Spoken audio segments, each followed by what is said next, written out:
Hey, what is going on, everybody? How are you all doing today? I hope you all are having a wonderful and fantastic day today, and if not, hopefully you all will have a better tomorrow. So today, I wanted us to discuss, what if Torchwick had survived? So if Roman Torchwick had survived, what could he have contributed to the plot? So I wanted to have a brief discussion on this, and just kind of give my thoughts on what Torchwick could have contributed to the continuation of the series of RWBY if he had survived. So sit back, relax, I hope you all enjoy, and let's go ahead and jump right on into this discussion. So, Roman Torchwick died in Volume 3. He was eaten by a griffin, and obviously at that point he was done. His character had finally come to an end, and it's very unfortunate to say so considering that I myself really did like Roman Torchwick as an antagonist character. I think Torchwick had a lot of character to himself. I think he was a hilarious character. I thought he was very witty. I thought he was very comical. And I think a lot of people actually enjoyed his character. And, you know, he did bring a lot of conflict to RWBY.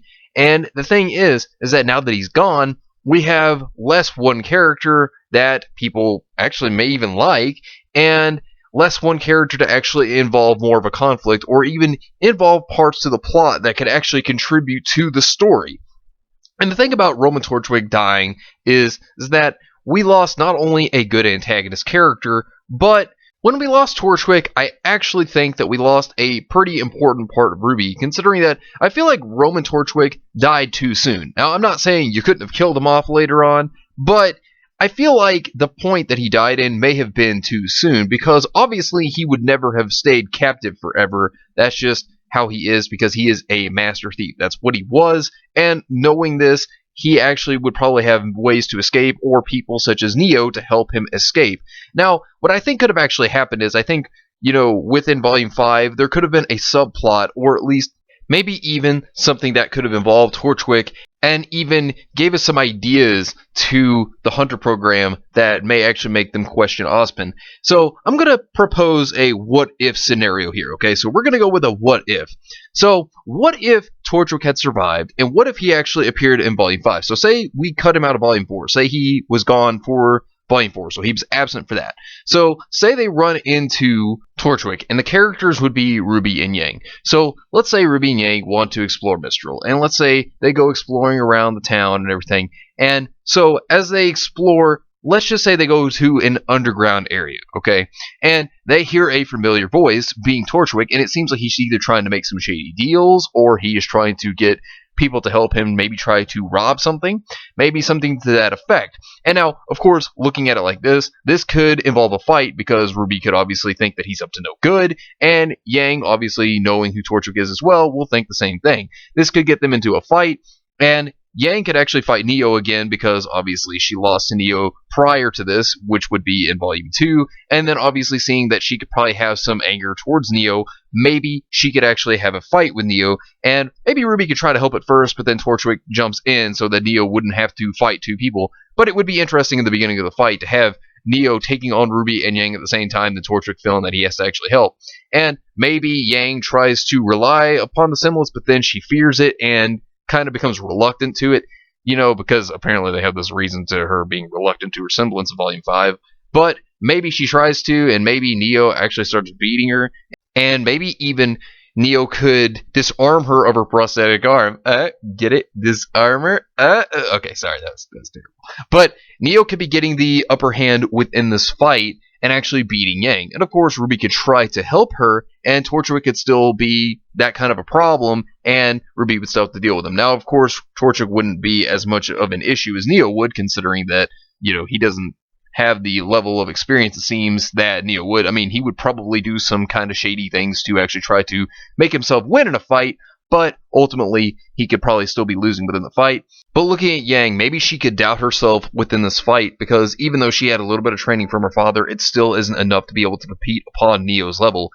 And then, as we see Neo starting to win, obviously, Yang could get into a bind to where she could be almost killed by Neo, or Neo could hold Yang hostage to make RWBY back down from actually fighting against Torchwick.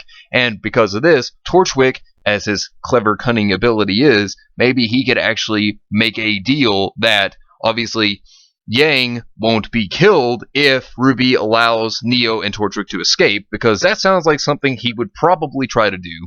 He'd probably try to con a way out of this. But he could also make a remark, because the prime example of the fight could actually be, the prime motive would be watching Neo and Yang fight it out, and the kind of little fight there between RWBY and Torchwick could be going on. And as he makes the proposal, and also he makes an interesting statement about the Hunter program, about how it could be, flawed. Maybe he could bring this up again, which would be very interesting, because then that could make RWBY think that he's kind of, crazy, or that he's not making any sense. Which, because she believes in the Hunter program, she thinks that it's a good thing, because obviously Ozpin brainwashes every individual that follows him into believing that this program is right, and so maybe she could have her undying belief that the Hunter program is not flawed, when Torchwick could then answer back with saying that you don't understand what the Hunter program is. Maybe he could have had an example, or even friends that became Hunters that actually could have died for senseless reasons, or maybe he could even know something about Ozpin that the others may not understand. Maybe he could have actually had a run-in with Hunters as well that could have actually just seemed wrong to him.